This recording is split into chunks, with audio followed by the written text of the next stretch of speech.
You're listening to the Online Marketing Made Easy podcast, episode number 76. Welcome to the Online Marketing Made Easy podcast. Business advice so easy, you'll feel like you're cheating. And now your host, Amy Porterfield.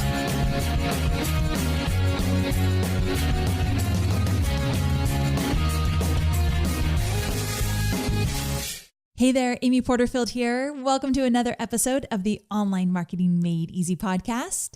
So this is the summer of interviews for me. I've been batching my interviews, doing so many of them, and I'll get back to doing solo shows as well because I really enjoy doing the solo shows. They feel like mini trainings that I get to create.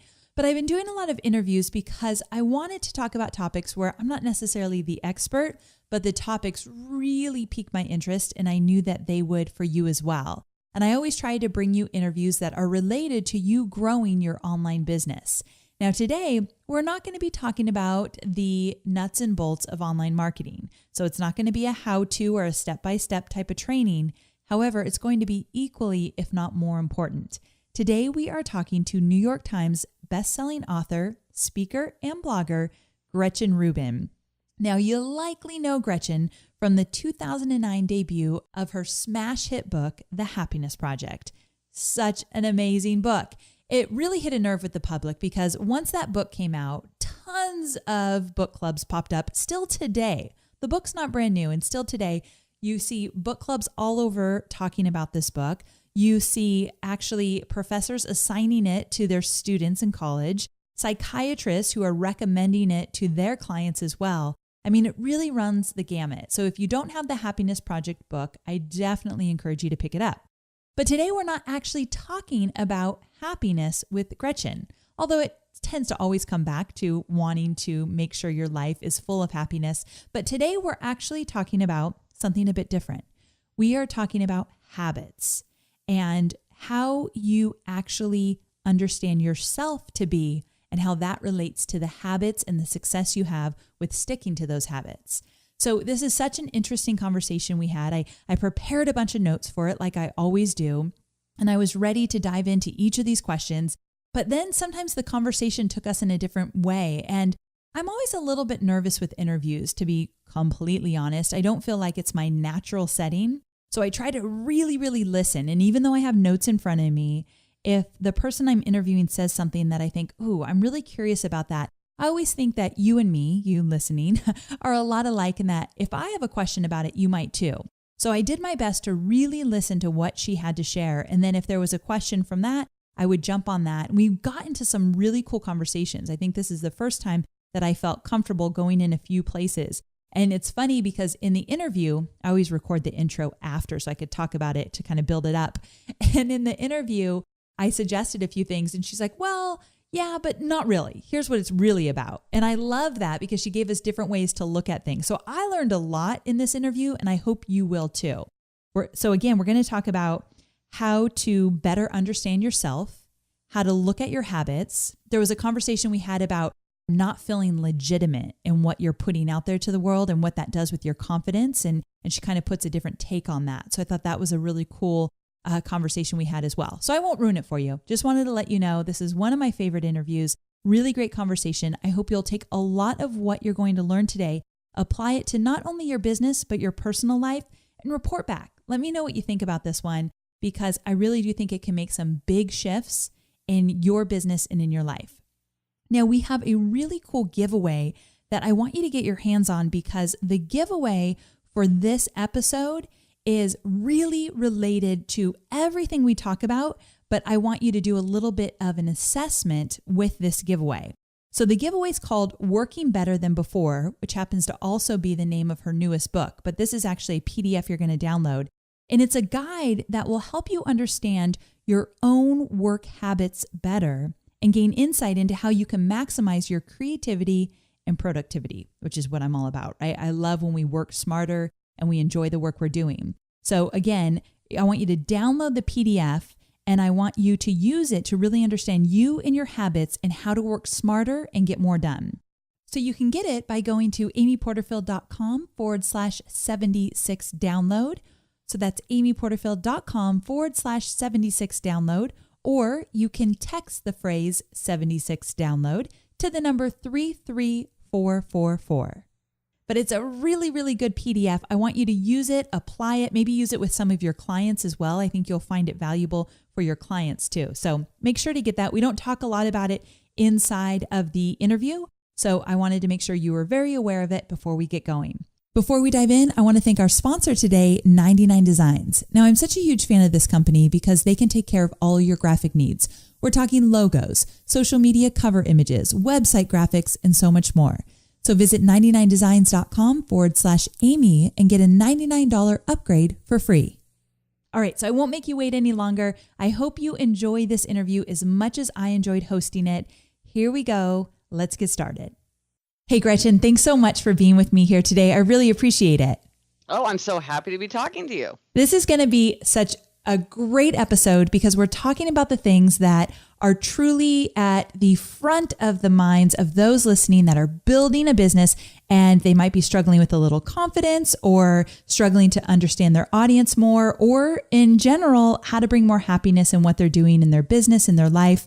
And I am a huge, huge fan of yours. And there's this one quote that it's so simple, but I love so much. And you've said, to change our habits, we have to first change ourselves.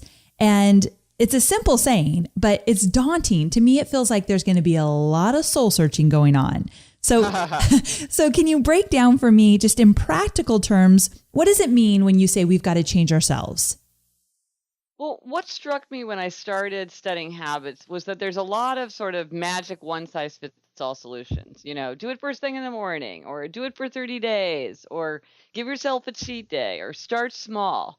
And, you know, it seemed obvious to me that these strategies work sometimes for some people, but they don't work for everybody all the time.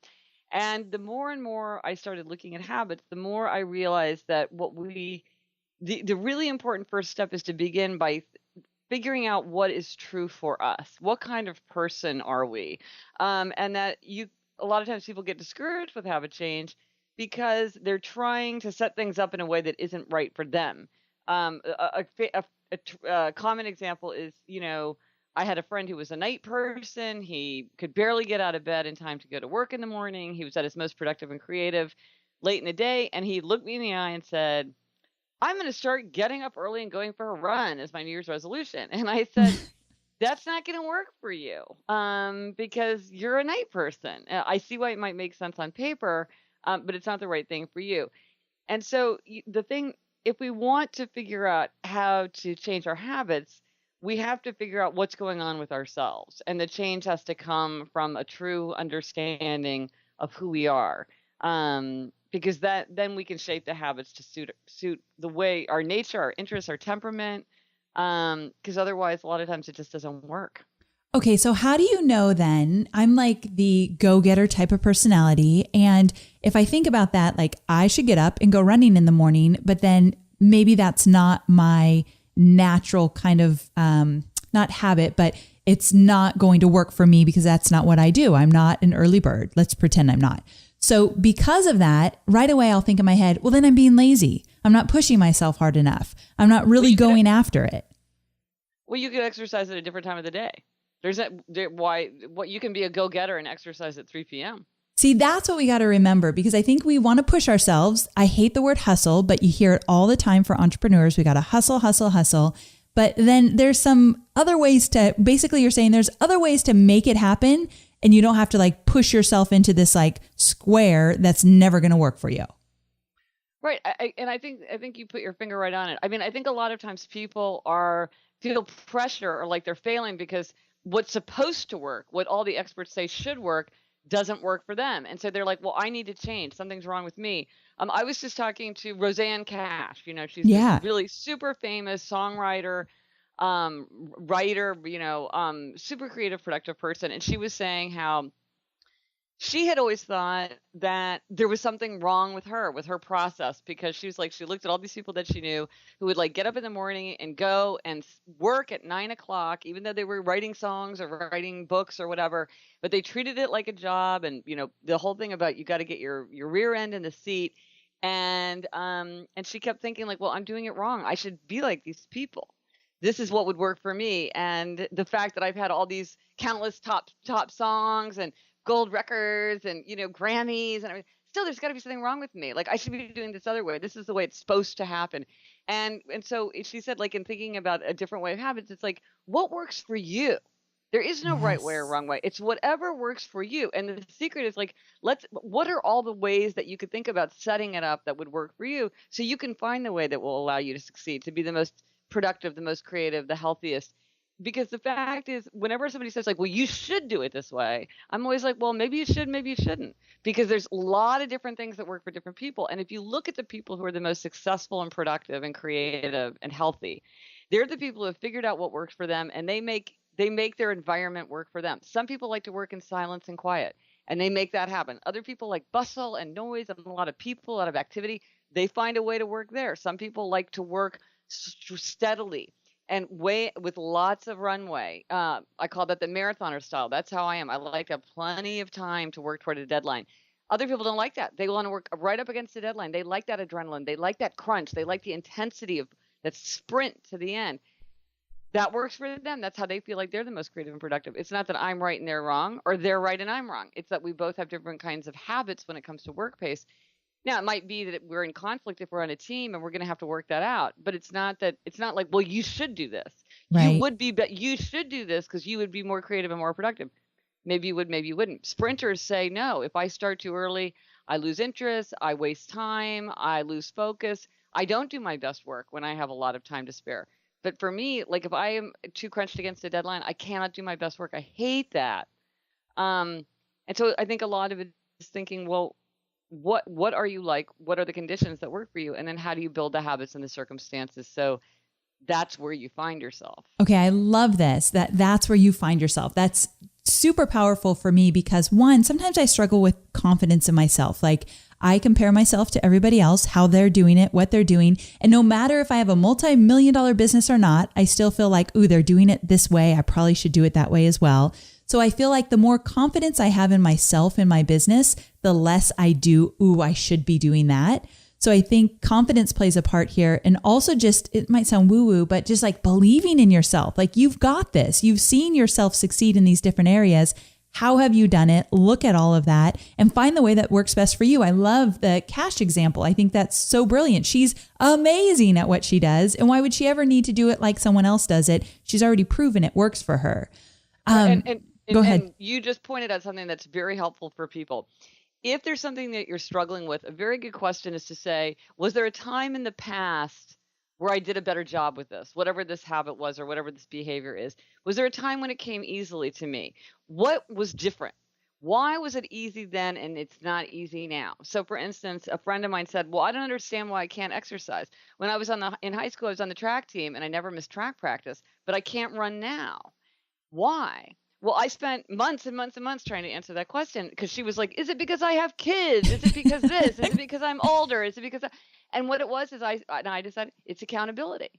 She's the kind of person, and I think there's a lot of people like this, they need external accountability. When she had a team and a coach waiting for her, she had no trouble doing it. But it was just her own desire to do it. That's not enough. And for a lot of people, I think that's a key thing in allowing them to be productive and creative. They need supervision. They need deadlines. They need accountability. And if it's just on them to get stuff done, it doesn't happen. And I call this being an obliger. I divide all of humanity into 4 types, and that's the obliger type.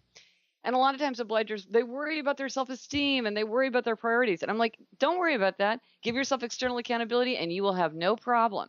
That's what you need. That's the missing piece for you. And so when you look at your past, sometimes you can see, hey, that's because I have a friend who's very, very social. And she said, I realize that I do my best work when I'm in a place where I'm seeing a lot of people. I was working at home. It was not good for me. I need it. And so now she works at one of the WeWork, which is a big shared workspace. So she has that sense of buzz and people around and exchange. Not that she's working with them, but she just needs to feed off of that energy. Whereas for other people, that could be actually it's death for me. Yeah. Right. Totally wouldn't work. So looking at your own past can be a clue for you. Because often, these things kind of ebb and flow in our lives.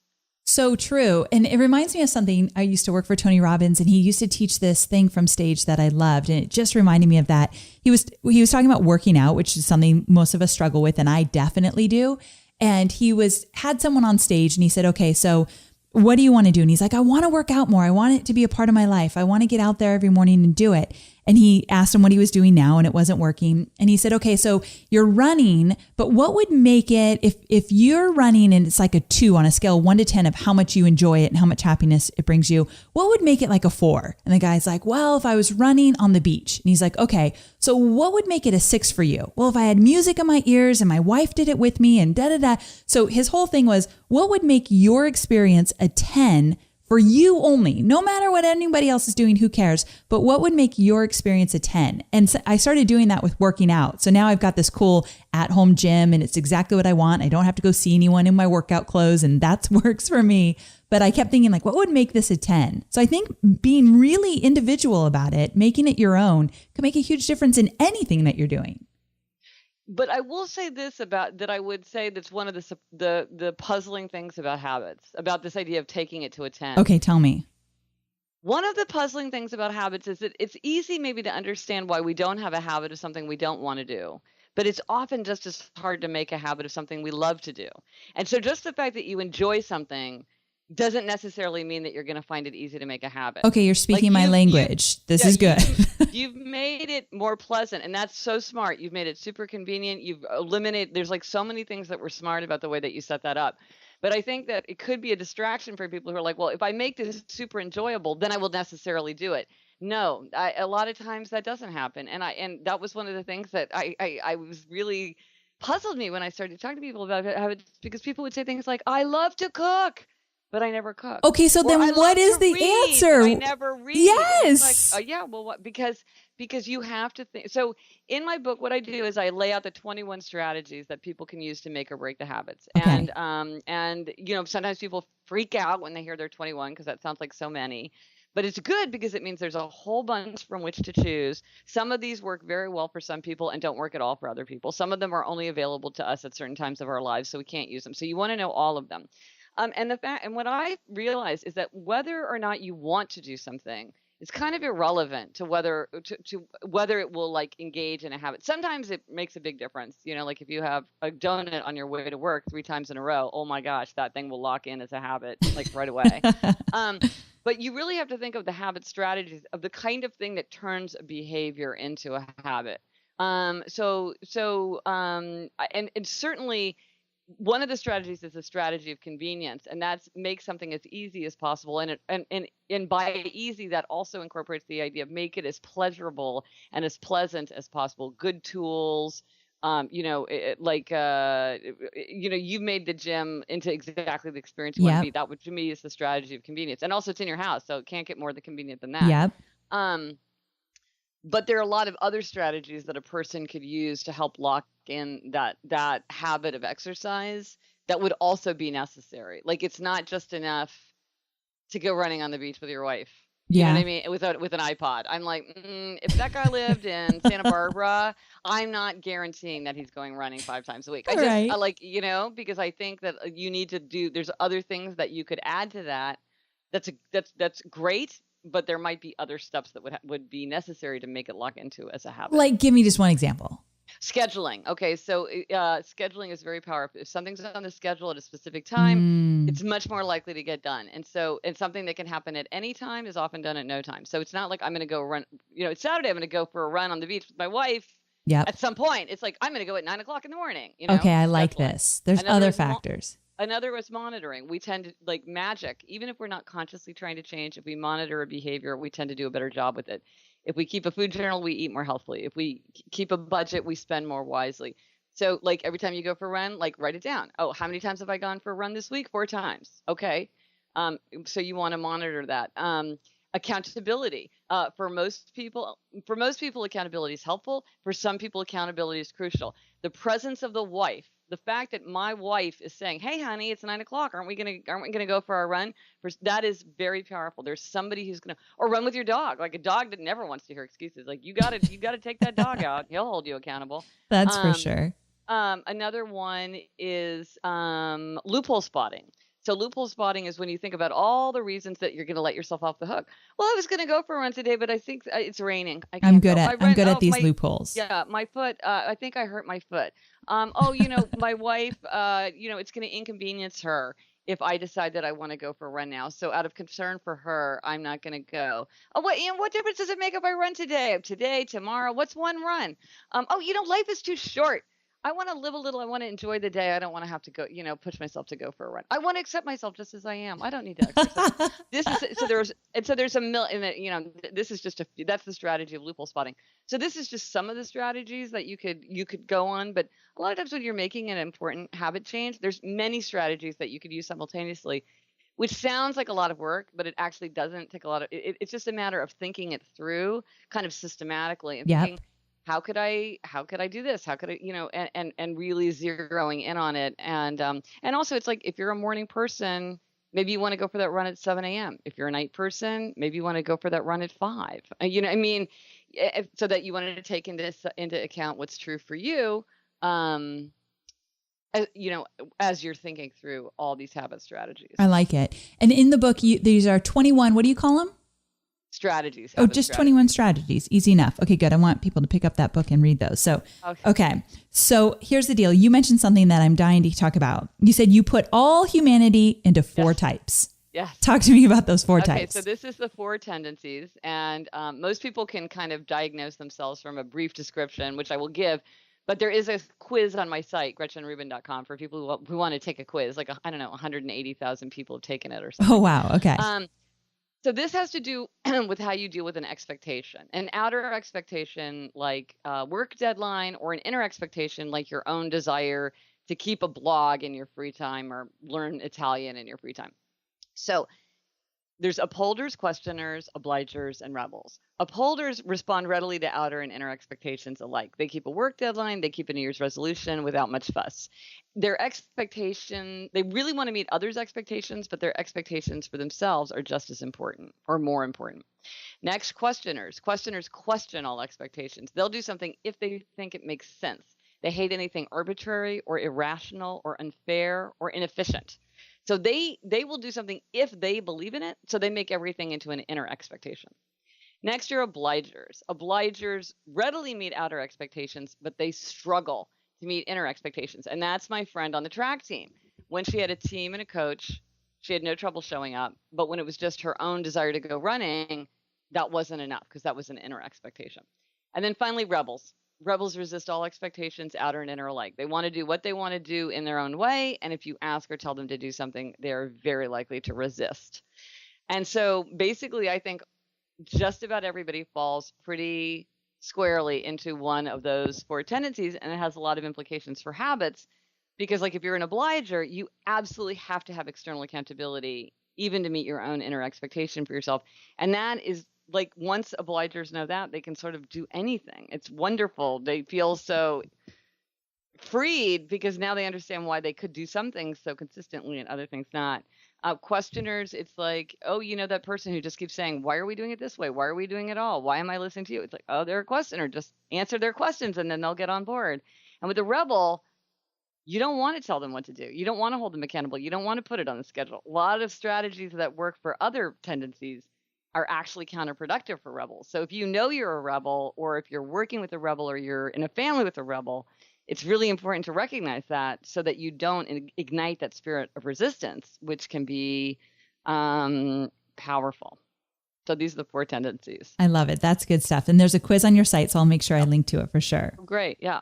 Okay, so moving on, I have so much good stuff I got to cover with you, and I got to get your insight on it. So one of your recent blog posts was really quite short. So you pretty much said, the secret of adulthood is accepting yourself and expecting more from yourself.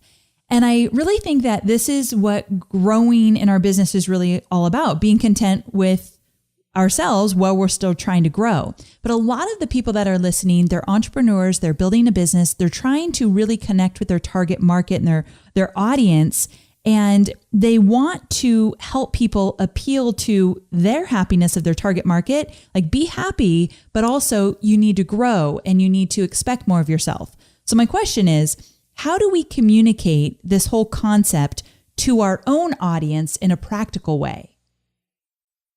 Well, I think it's difficult. I mean, I think this is one of the central challenges of life is to accept yourself and expect more from yourself. And it's not always clear what that line is. What's appropriate to expect from yourself? And at what point do you sort of have to say, like, I am who I am, and that part of me is not going to change. I'm going to accept it, but this other thing is something that I'm going to work on. I mean, but I think when you understand that both things are true, I think part of it is that people, they say, accept, accept, accept. And then that's frustrating to people who are really very progress oriented and want to grow. And then the people who are like, grow, grow, grow, grow, grow, have this feeling of dissatisfaction because they feel like they're not okay the way they are. It's that both are true. We want to accept ourselves and expect more from ourselves. And so both, and that's one of the things is that the opposite of a great truth is also true. And so you can accept yourself and expect more from yourself. They're in opposition, but they're both true. I guess where I get stuck is if I accept myself, like you always hear like, oh, you should accept your husband for who he is. And in my head, I think that means that if I'm accepting my husband for who he is, I'm not trying to change him. So when I think to myself, I need to accept myself, then it's like, okay, accept who I am and not work on changing myself. I've got this really weird connotation with the word accept. So you're saying accept yourself, know who you are, be very aware of that, but also expect yourself to push forward and do more and better. I think there's this wonderful quotation, which unfortunately I can't remember, by W.H. Auden, where he talks about how there's the natural limits of there are the natural limits of your character that you can't violate with impunity, but then there are also the ways where you can stretch yourself. And I think for everybody has to look within themselves. So for instance, when I was writing the Happiness Project, one of the happiness theories that I wanted to test was that novelty and challenge make people happier. And I thought that wouldn't be true for me. I thought that familiarity and mastery were the things that made me happier because that's the kind of person I am. But because I was using myself as a guinea pig, I had to try it out. I had to do something novel and challenging. Okay, so I have to admit, I didn't do this cleverly. It was kind of by accident, but it was very smart because what I tried to do was to start a blog.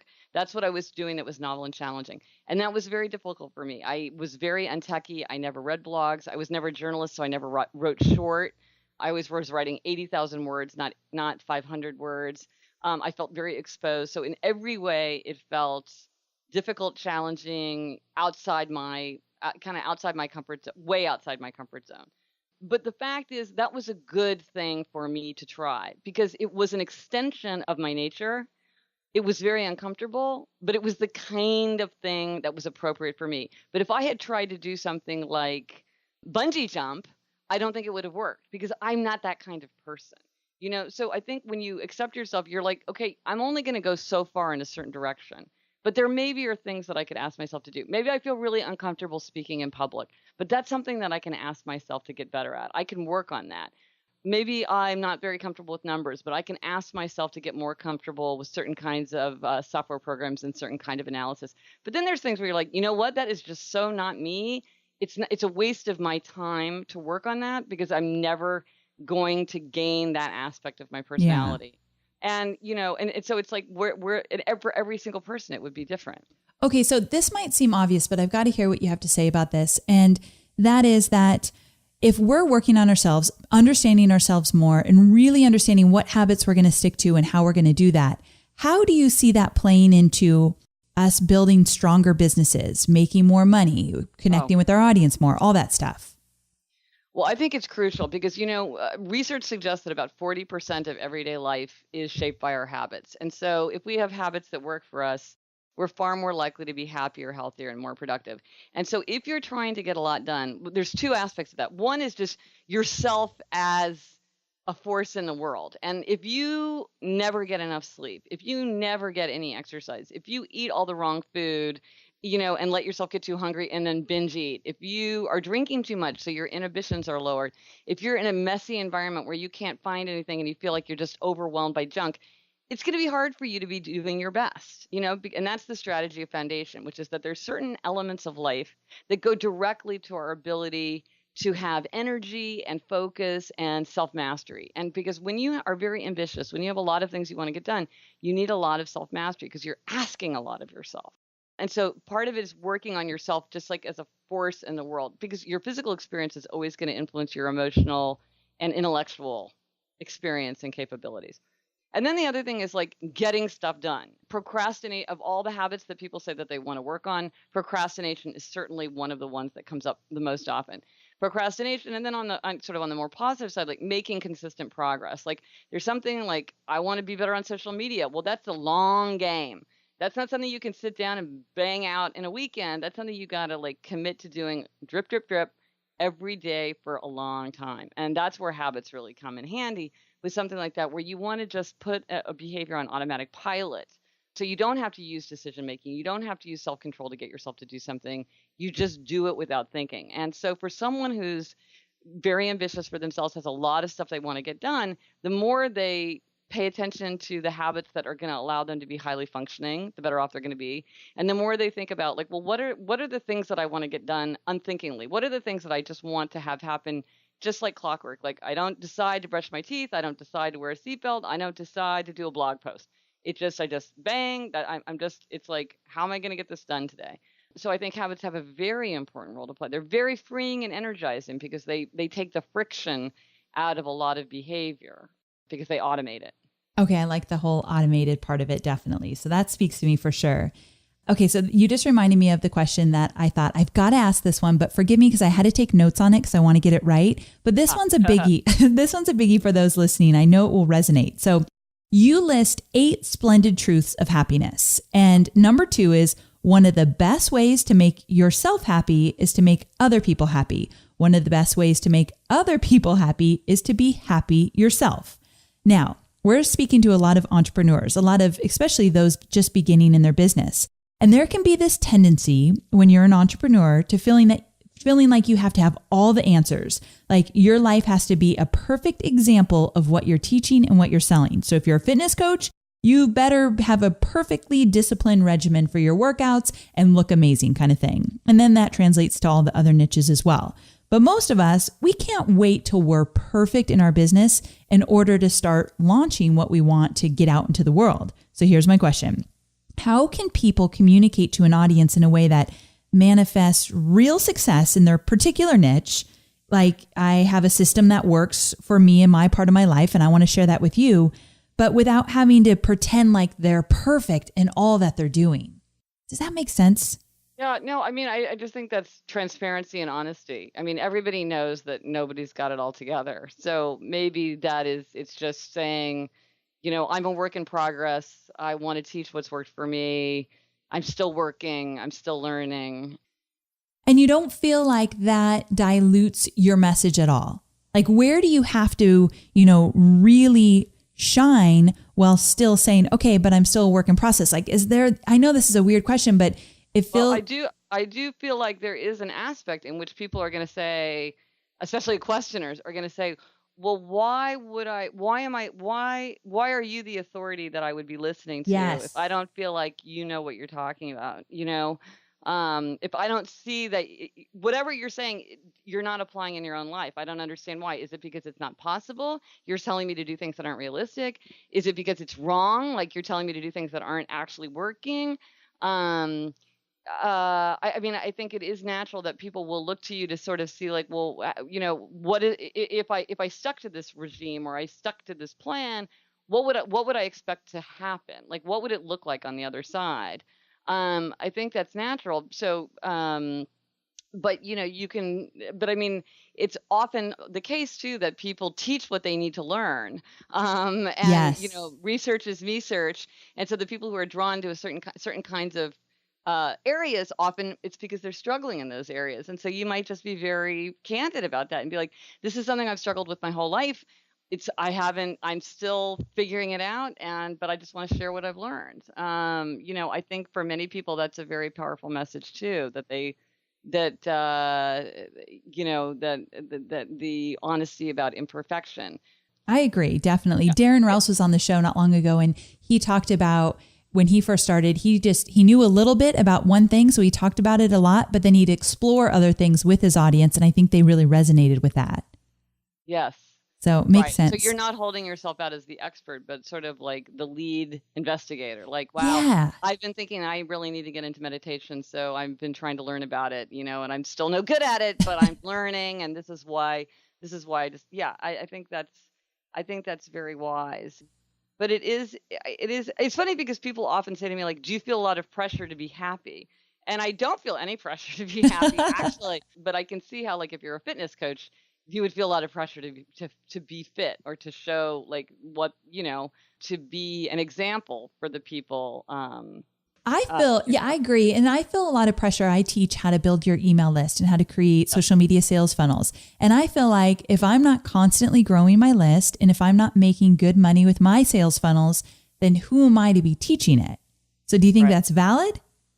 Well, it's interesting because one of the things you see is that a lot of people who don't seem to have any, like, people, to me, it's like the leadership experts. I'm like, you've never like, why are you a leadership expert? You've never led anything. Like, what is that? But other people are very interested in what they have to say. So maybe, sometimes you can teach, and this is definitely true with artists. Sometimes the people who are the most articulate about the artistic process are not the ones who are the great geniuses, but but people who are involved in either as critics or as minor artists or whatever. Teachers, like, they are able to talk about it, and and maybe you're interested in talking about the theory of it, but not so interested in the practice of it. Or it's also people's subject. Like, you could be very knowledgeable about how to create an email list, but the kind of people that would want an email list from J. Crew is very different from the kind of people who would want your own personal email list. So part of it too is, like, you're telling how to do something, but doesn't necessarily mean that your natural audience would be gigantic, as if you were a huge international fashion company. Okay, that's so true. I think we all bring a different take on things to the table, and if you find your unique take on how you want to explain it and what you want to teach in which way, doesn't mean you have to be that expert. I mean, we throw that word around so much anyway. So I like where you're going with that, and that kind of leads me to the question you've said before, that if you want to be excellent in some things, you have to allow yourself to be mediocre in other things. Yeah. And I'm so curious about this one. 2 questions with it. And that is, how do we know where it's okay to be mediocre versus where we need to be excellent? And then I'm dying to hear kind of how that's worked in your own business. Well, I mean, again, I think it's back to this idea of, like, really, who are you and who do you want to be? And which is, like, obviously it's such an easy, obvious question to pose. And it's like the great challenge of our entire lives is to figure it out. But no, it's funny. I realized at some point that, like, in the back of my mind, somewhere there was this feeling that I had to master everything, that I had to basically understand how everything worked and to figure it out. Yes. And I also am not very good at delegating. That is something that I'm constantly working at, is delegating, which is a true skill. I once worked for somebody who delegated his entire job to me, and I was like, hats off to you, right? I wish so. I mean, he quit, and I took his job, and I was really worried about, like, how am I going to do more than I'm doing right now? I'm like, oh my gosh, I'm doing the guy's job now. Like, well done. Smart man. Well played. I can't say that my respect for him shot up except in that one arena, but whatever. But so it's like, sort of like, where do you need to be doing something, and then what are the things that others can do better or that you don't need to do? And part of it also is, like, if it doesn't matter to you, if it's done this way or that way, like, don't pipe in about, like, stay out of every trivial decision that you can, and be willing to let other people do work in their own way, unless it really matters. Like, there's some things where it's important that it be done your way, right, or the right way, whatever you think is the right way. And then there's some ways where there's a lot of different ways that things could be done correctly. Like, I'm a person where I hate having things hanging. Like, if there's something I'm supposed to do, I want to do it right away and just, like, get it done and get it out the door. I'm like, I just hate that feeling of things queuing up to be done. But what I realized, this is in my marriage, but what I realized, my husband doesn't have that feeling. He's like, as long as we get it in on time, it doesn't matter if it's done now or 2 weeks from now. And so part of what I realized is, if I want him to do something, I have to be willing to let him do it on his time schedule. Because as long as he gets it in on time, it's fine. Like something like a school note or form that we have to send in. I want it done because I want it done, but I also don't want to do it. And it's like, if you want it done your way, do it yourself. If you want somebody else to do it their way, let them do it. But you can't just be the boss of the world, and you exhaust yourself and distract yourself from other more important matters if you're just constantly trying to get everybody to do things your way. So being really clear about where you might be mediocre or what things you just don't want to do. And it comes back to, we call it outsourcing in our world, but it comes back to that. absolutely Yeah. outsourcing, because you don't need to figure out how to do XYZ. Now, sometimes it's helpful to have a basic idea of how something works so that you understand, like, well, like if you like MailChimp or whatever your email Yeah. thing is, it's like if you have a basic sense of how it works, then you kind of know what the potential is. Yes. If it's a complete mystery to you, you might not know, like, oh, I could do this cool thing, because you don't even know like what the capacity is. I mean, I remember when I found out with my email list that even though I didn't ask people where they lived, I could geo-target, sort of, more or Yes. less. And I was like, that's amazing. I never knew that. It's like, well, it's good to know these things. And so, I think sometimes you need to know, like, well, what's the level of film? But then other things you don't need to know at all. So it's like, what are you going to let go? What are you going to hand off? What are you going to sort of monitor from afar? And then what's really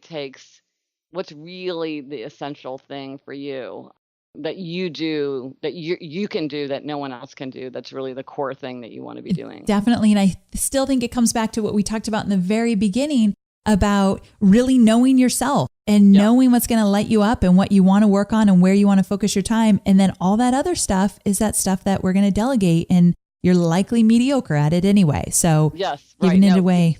Yeah.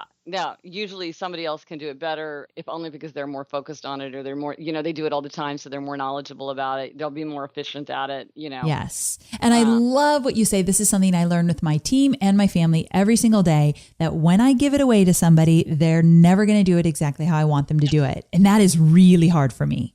Yes. But I also am not the boss of the world, as you said. Yes. But here's a really critical thing that I've learned about shared work. Like I've written a lot about shared work because it's a big problem. Yes. Here's the thing about shared work, because people are constantly like, well, I want this person to help and they're not helping. Like, I've been doing this for a month and they won't even take their turn, or like whatever. The thing about it is, if you don't want to do something, don't do it. You cannot do something consistently and then complain like, but nobody else is helping. I make coffee in this office every single day and no one ever else makes coffee. Why am I the one, making those calls? Why am I the one picking up the phone messages in the morning? Don't do it. No one is going to do it while you're doing it. No one's going to be like, oh, I feel so guilty. She's been doing this so consistently. Oh, so good. The more you do it, the more people will assume like, oh, either she wants to do it or that's her job. Yes. It won't even occur to them to do it. It's just like, oh yeah, that's like somebody else is taking care of that. We're constantly looking for like, oh yeah, I don't need to take care of that. And so but you can't do it and then think that other people are sitting around feeling bad about the fact that they're not doing it. That they're shirking, because it probably isn't even occurring to them. So if you don't want to do something, don't do it. And then others can step in, or you can work it out, or there has to be a discussion about it or something. But it's funny. There's just so many things where people they're consistently doing something and they get more and more angry about it. I mean, sometimes for years, like no one, it's not having crossed anybody's mind. So good. Do that, so if you don't want to do something and you don't think you should have to do something, don't do it. And then just see if what happens. If somebody else is supposed to do it, then eventually, then it will become clear that somebody needs to get that thing done. Or maybe it doesn't need to be get done at all. That's a good one. And y'all are wasting your time. Yeah. I mean, I think the worst waste is to do something well that doesn't even need to be done at all. And we should always be on the lookout for that. Always. We used to always say, does the customer really even care? Yeah. And if you ever say no, then please stop doing it. Right. No, I know. It's like, and then sometimes you're just like, it's just not worth it. Like one of the things, a habit that I still struggle with sometimes, I have to admit, is like I decided, because I get a lot of emails from people and I do read them and answer them. I decided I was not going to do salutations anymore, because it's hard. Like even to type in like, hi, Lisa, it's like, how do they spell their name? And I mistyped that. And oh, did I get that wrong? And I was like, you know what? There's kind of a casualness now to email. It maybe feels nicer to say, hi, Lisa, but it's fine not to. And it's taking time. And if this is a valuable thing, I need to lighten the load. And that actually makes it quite a bit faster for me. And somebody emailed me and said, hey, Gretchen, it's funny. I thought you would be friendlier and chattier. Okay. And that would like break my heart. So I'm like, but I was just like, well, you know what? I write back to everybody. And if I write a long chatty email back to everybody, I'm not going to answer anyone. So it's like, I made my, I have. You owned it. Like, I did. I like that. Yeah. I mean, because again, it was like, I'm like, I don't think it matters that much, but will matter to the reader, because I'm answering their email. That's the important thing. But it actually matters a lot to me. And so again, if you're like, what's the client? It's like, I don't think the reader I don't think it's going to significantly change their perception, although this woman, it did significantly change her perception.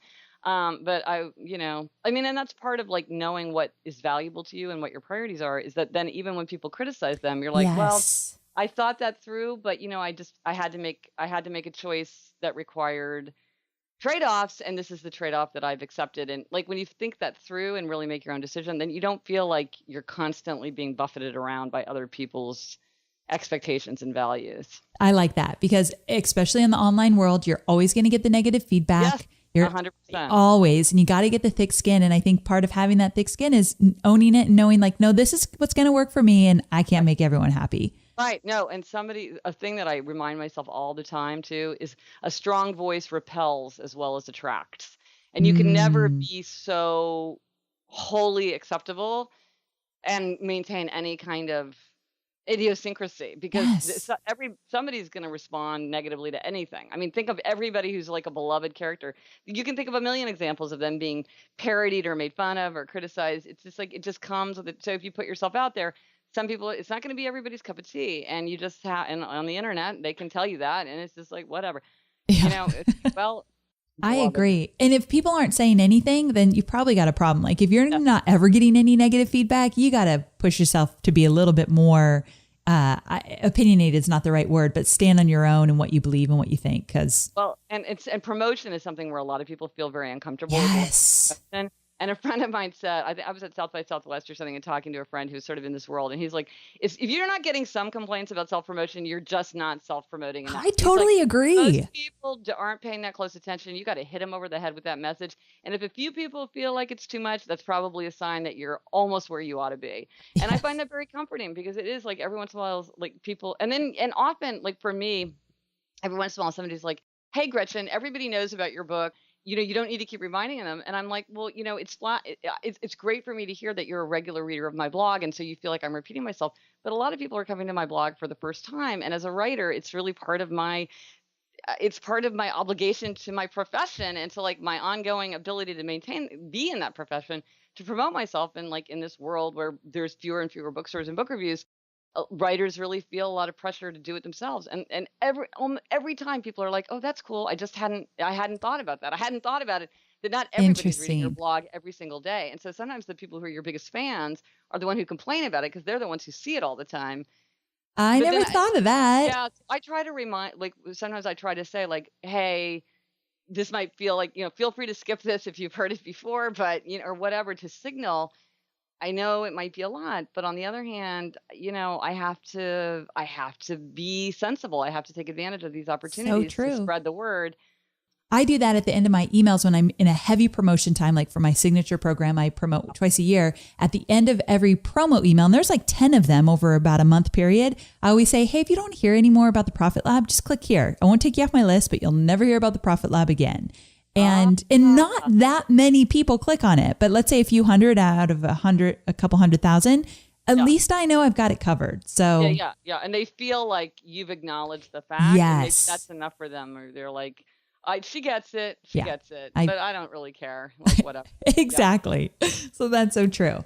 Okay. So I know we've gone a little bit longer than I told you we would, but I have one favorite story that you tell that I would just love for you to share as we wrap things up. And it relates to the one coin. So will you tell your story? Yes, this is a story that can be that has multiple meanings. It's one of my favorite stories. So this is an ancient teaching story called The Parable of the Growing Heap. And the question is, does one coin make a man rich? And you would say, no, one coin does not make a man rich.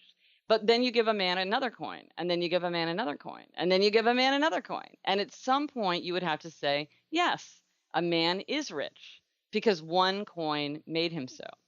And so what's interesting about this story is, on the one hand, you have the one coin, and on the other hand, you have the growing heap.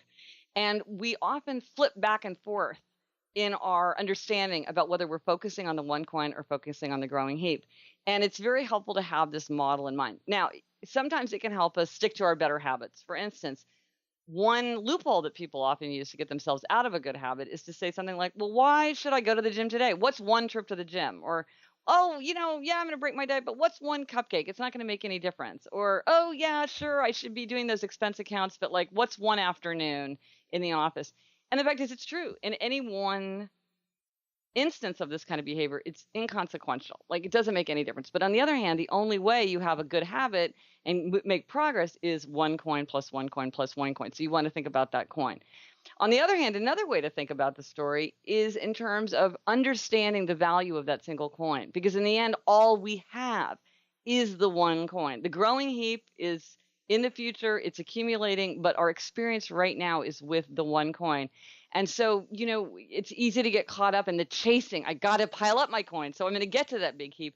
But, to think about, what can I be grateful for what I've already got? What about the one coin that I'm experiencing today? What about what am I experiencing now? Can I enjoy the process? Can I think about everything, all the value that's in that one coin, and not always be so consumed with trying to get to the growing heap? Oh, so good. That's such a perfect way to end, because it's such a powerful story, either way you look at it. So either way you look at it. Yeah. Gretchen, thanks so much for being here. What an honor. And I just really appreciate you taking the time. Oh, great. Thanks so much. Now, just real quick, where can people find out more about you? On my site, GretchenRubin.com, I have a ton of resources, and I post every day about happiness and good habits. I have a new podcast with my sister called Happier with Gretchen Rubin. We just hit a milestone of 2 million downloads. What? A few months ago. So we're really excited. It's really good. I'm a huge fan. I love the conversations between you and your sister. You guys are a crack up. And it's just such a good conversation. So if you guys haven't listened to Gretchen's podcast, and I'll make sure I link to it, she does it with her sister, and they have these awesome conversations. And her sister's I think your sister's so different from you. So she's so great. She's so great. So I love the conversation. So yeah, I'm glad you brought that up, and congrats on that milestone. Holy cow. Thank you. Yeah, no, that's really exciting. And then I'm on social media everywhere, on Twitter, and I have a Facebook page and Instagram and Pinterest and YouTube. So I'm out there, and I love to hear from readers and listeners. So so thank you so much for having me on your show. I feel like we could have talked all day. I know, definitely, which is always a good sign. So thanks again. And everyone, you all have a wonderful day. Bye for now. So there you have it. I hope you enjoyed this interview as much as I enjoyed it. I thought it was just a fantastic conversation, not because of my interview skills, but because Gretchen had so much amazing content to share. So I really thank you, Gretchen, for taking the time to do that. I thought it was an excellent conversation. And one thing I will tell you all, I'm recording this closing a few days after I actually did that interview. Things got a little busy that day and I didn't get to do the closing. And so I'm coming back to it. And I've put a lot of thought into the things that Gretchen had talked about, especially the idea of the habits and understanding yourself. And from there, building your habits instead of doing everything everyone else tells you to do. Well, the thing that I find really, really valuable is not going by someone else's rules. Being an entrepreneur and taking in so much advice, especially self-help and productivity advice and all that, you can get a lot of suggestions that just flood your mind in terms of you should do this and do that and do this. I've never really stood back and said, well, what do I think is best for me? Even if it breaks all the rules of productivity or, time management or whatever, what do I think is best for me? And one thing I've discovered is that I like to get my workout done in the morning, but I don't like to work out at 5 a.m. I guess who does, right? And I also like to get some other things done in the morning before I start my work. But what happens is I roll out of bed, I check my email, I'm constantly talking to my team before like 8 a.m., I'm working on things, and then my workout gets pushed aside and never happens. And then some other things, just like, spend a little time with my husband when he gets home from work. He gets home like at 8:30 in the morning. So I want to see him a little bit and have a cup of coffee with him and all that good stuff. Well, what I've done is I decided that I'm going to try to not actually start my work day till 10 a.m. Now, I have the luxury to do that. I know that doesn't work for everybody, but it's just something we're trying, because if you give me my morning to visit with my family and get my workout in and run a few errands that I just want to get done before the day gets going, maybe even do a little journaling or reading a book that I'm reading or whatever it might be, I like to have my morning, and I'm best in the morning. And so I want to enjoy that. And then come 10 o'clock, I'm ready to go. I've got the things out of the way that I wanted to do, and I'm focused on work.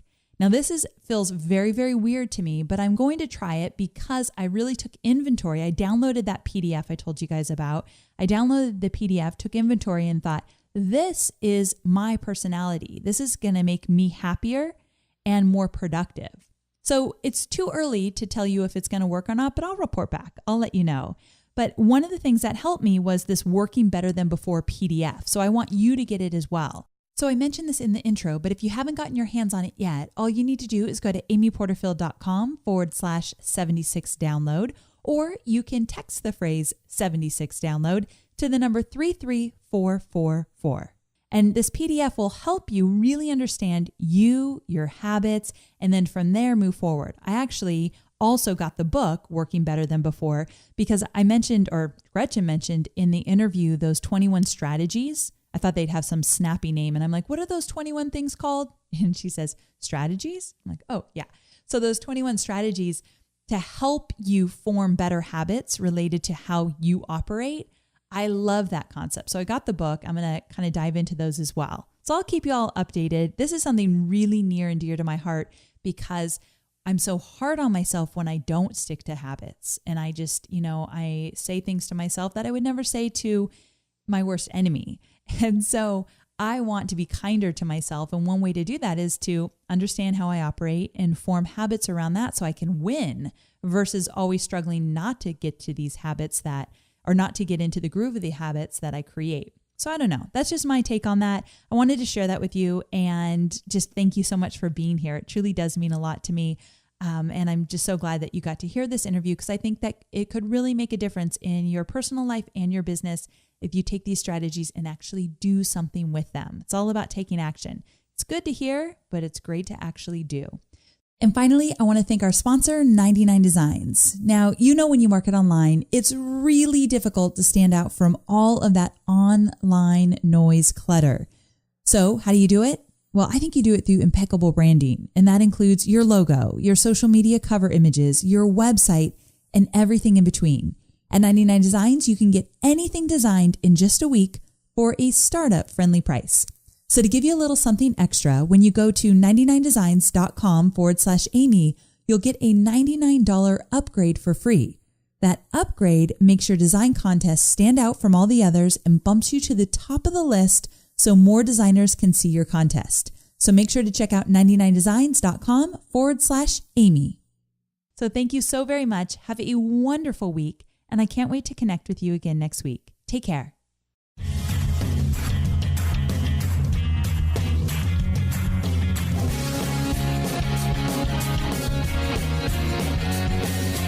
Thanks for listening to the Online Marketing Made Easy podcast at www.amyporterfield.com.